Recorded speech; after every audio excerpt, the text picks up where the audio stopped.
책으로 만나는 가을 개벽 문화, 오송이입니다. 호모 루덴스, 놀이하는 인간이란 뜻인데요. 인류는 문화의 정수를 녹여 놀이를 만들고 그 놀이를 통해 문화를 전달해왔죠. 특히 자연 법칙을 바탕으로 만든 놀이에는 문화를 더욱 풍성하게 하는 힘이 들어있는데요. 오늘 이 시간은 이어령 교수의 가위바위보 문명론을 통해 놀이 문화로 본 문명의 구성 원리를 알아보겠습니다. 오늘 책을 소개해 주실 분을 자리에 모셨는데요. 상생방송국에서 봉직하고 계신 이은희 도생님이십니다. 도생님 안녕하세요. 네, 안녕하세요.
책의 저자이신 이어령 교수님은 일상의 언어 속에서 문화의 속성을 발견하고 알려오셨는데요. 놀이 문화를 통해 문화를 분석한 것이 독특하다는 생각이 듭니다. 어떤 내용을 담고 있는지 간략히 소개해 주시겠어요? 네, 지금도 가위가위보는 일상생활에서 흔히 하는 놀이 문화죠. 저자는 동북아 3국인 한국, 중국, 일본을 가위가위보에 비유해 이 각 문명의 특징을 설명하고 있는데요. 인류 문화뿐만 아니라 동북아시아의 국제관계를 살펴볼 수 있는 흥미로운 책이라는 생각이 듭니다. 놀이 문화는 삶의 긴장을 풀고 여유를 주는 수단인데요. 그런데 책에서는 첫머리에서 서양과 동양의 언어 차이를 설명하고 있죠. 네, 엘리베이터와 승강기로 동서 문화 차이를 설명하고 있는데요. 엘리베이터와 승강기는 높은 곳을 오르고 내릴 때 이용을 하잖아요. 엘리베이터는 동사 엘리베이트에서 온 말로 올리다라는 뜻만 들어있다고 합니다. 영어뿐만 아니라 엘리베이터를 의미하는 프랑스어 아상세르와 독일어 파슈툴도 모두 위로 올라간다는 의미만 갖고 있다고 하는데요. 그에 반해서 동양에서는 승강기라고 하죠. 한자로 오를승, 내릴강이라는 뜻인데요. 올라가면 내려오는 이 순환성과 양면성을 동시에 나타내는 것이죠. 즉, 서양에서는 올라간다라는 의미만 있지만 동양에서는 올라가고 내려오는 양방향의 움직임을 포함하고 있는 것인데요.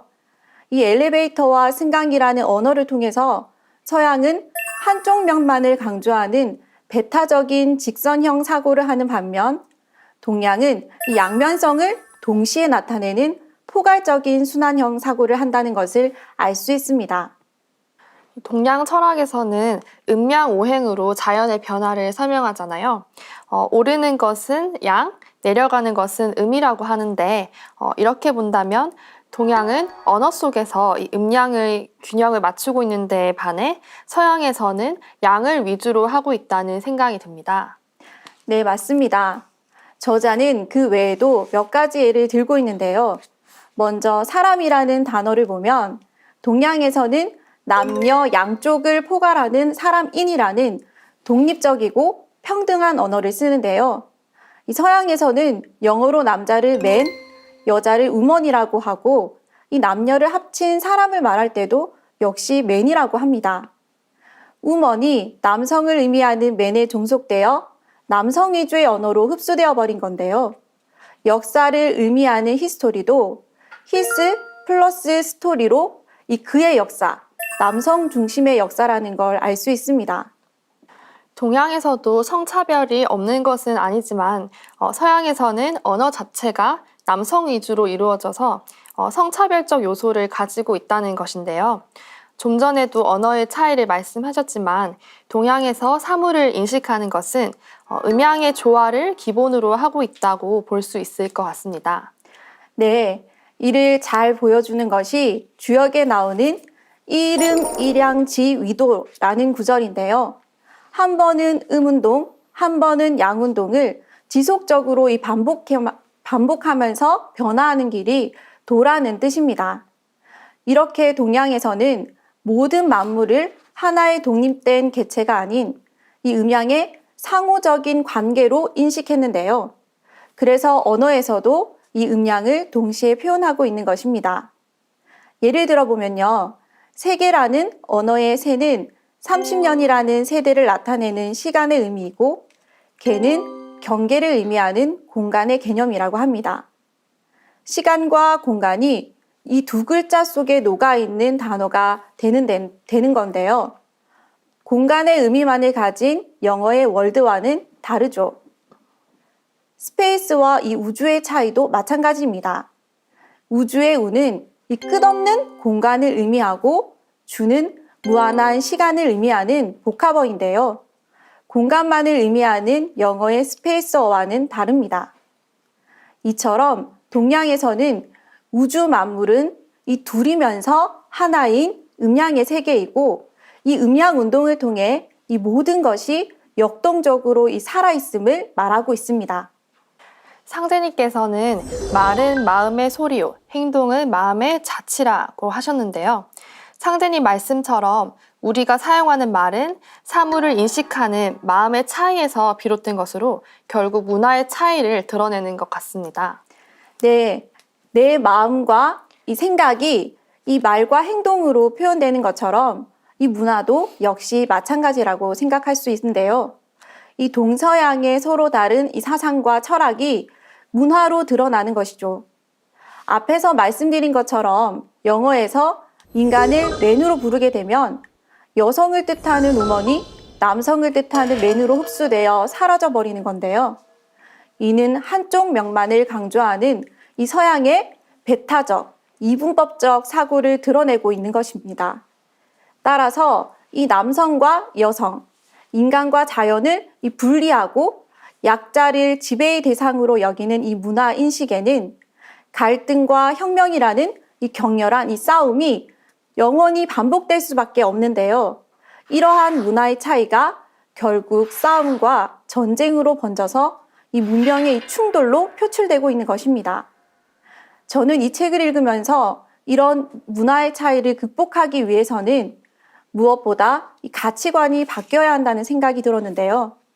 그래서 이 양자를 이 포용하고 조화시키는 이 동양의 사고관이 우리가 살아가고 있는 이 시점에서 꼭 필요하다고 생각합니다. 언어 속에서 나타난 동서양의 문화 차이를 알아봤는데요. 이런 문화의 차이는 생활 방식에서도 그대로 나타나고 있죠. 특히 이 책에서는 서양과 동양의 놀이 문화에 주목하고 있죠. 네, 저자는 앞서 말씀드린 이 동서양의 문화의 차이를 놀이 문화로 보여주는 것이 바로 이 동전 던지기와 가위바위보라고 하는데요. 아시아의 아이들은 이 순서를 정하거나 이 의사를 결정할 때 가위바위보로 승부를 낸다고 합니다. 그에 반해서 서양의 아이들은 보통 동전 던지기를 하는데요. 가위바위보를 할 경우에는 동전 던지기처럼 이 서로 상반되는 이 보와 이 주먹을 내는 경우가 많다고 합니다. 그동안 유심히 살펴보지 않았는데 말씀을 들어보니 동양과 서양에서 이렇게 승부를 가를 때 즐겨하는 놀이가 다른 것 같네요. 그런 가위바위보와 동전 던지기는 어떤 문화적 차이가 있는 건가요? 이 저자는 이 동양의 가위바위보와 서양의 동전 던지기 놀이에서 이 크게 이 두 가지의 문화 차이를 말하는데요. 동전 던지기는 동전을 사용하지만 가위가위보는 사람이랑 함께하는 놀이잖아요. 그래서 동전 던지기는 사물을 사용하기 때문에 혼자서도 할 수 있지만 이 손을 사용해서 승부를 내는 가위바위보는 이 상대가 없으면 할 수 없는데요. 이 동전 던지기가 실체를 중시한다면 가위바위보는 이 관계를 중시하는 것이죠. 이 동전 던지기는 이 앞과 이 뒷면 중 이 둘 중 하나로 승패가 결정되는 놀이라면 이 가위바위보는 이 승부가 이 순환하는 이 구조인데요. 이 바위는 가위를 이기고 가위는 이 볼을 이기고 볼은 다시 바위를 이기면서 이 원형을 이루어서 이 동양의 순환관을 반영한다고 할 수 있습니다. 놀이 문화에서도 동양과 서양의 사물 인식과 문화의 차이점이 확연히 드러나는군요.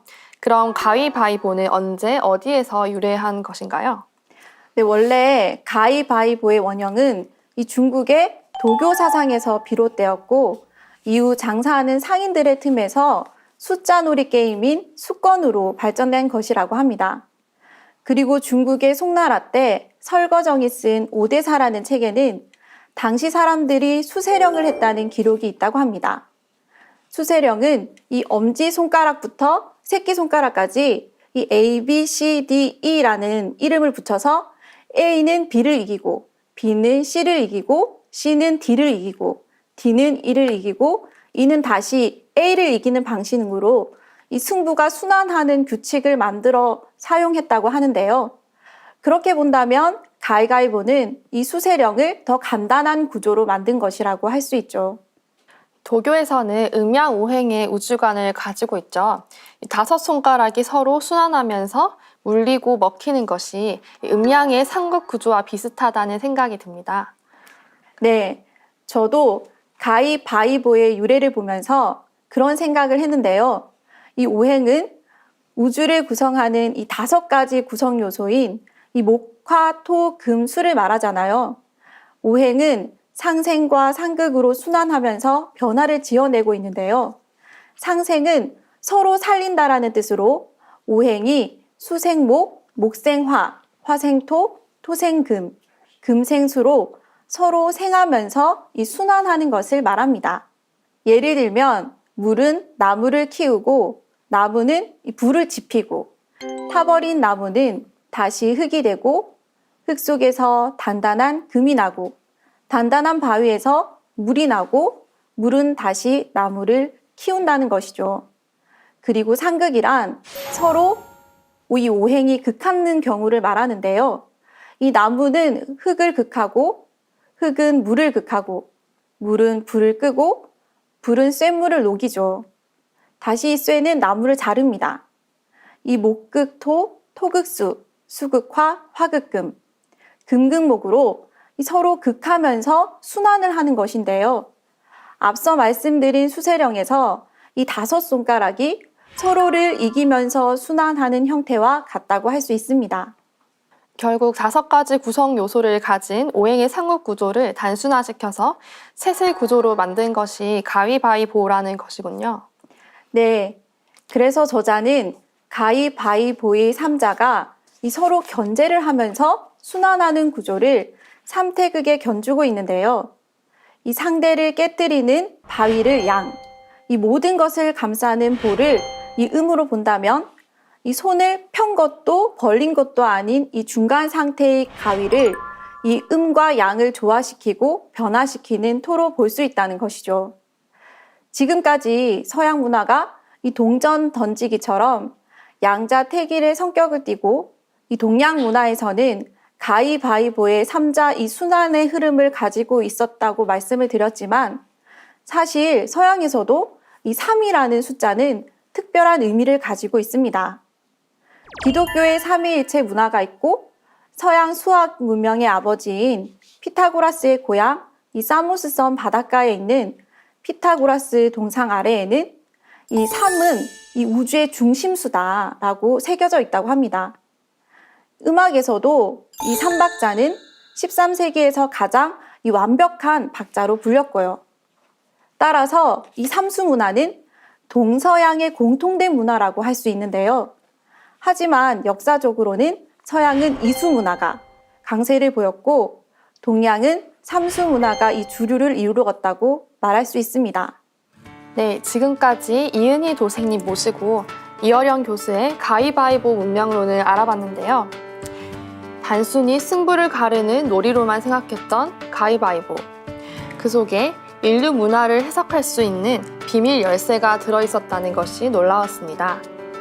다음 시간엔 가위바위보를 통해 본 동북아 문명권에 대해 계속해서 알아보겠습니다. 도생님 말씀 감사합니다. 네, 감사합니다. 이 가위바위보는 승부를 가르는 놀이 중에서 동전 던지기와 더불어서 가장 널리 사용되는 것으로 알고 있습니다. 이 가위바위보만큼은 이 전 세계에 폭넓게 퍼져 있는 문화는 없다고 생각하는데요. 그리고 저도 이 책을 읽으면서 처음 알았는데요. 이 가위바위보에 그렇게 깊은 의미가 숨어 있는 줄 몰랐네요. 이 가위바위보의 조건은 이 먼저 내는 것도 또 나중에 내는 것도 허용하지 않고 이 서로 호흡을 맞춰서 상대의 리듬과 또 마음을 읽으면서 이 동시에 이렇게 손을 내면서 하는 규칙이잖아요. 이 가위바위보를 얘기하면서 인류 평화를 논할 수 있는 것은 이 가위바위보에 상극을 넘어선 상생의 원리가 담겨 있기 때문이겠죠.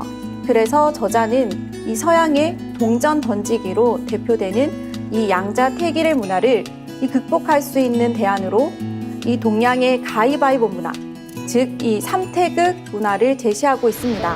그런데 이 책에서 흥미로운 것은 동북아 삼국을 가위바위보에 비유한 것인데요. 이 우선 이 중국 대륙을 이 보에 배정하고 있는데요. 이 손바닥을 최대한 펼친 이 형태가 이 대륙의 보와 비슷하다는 것이죠.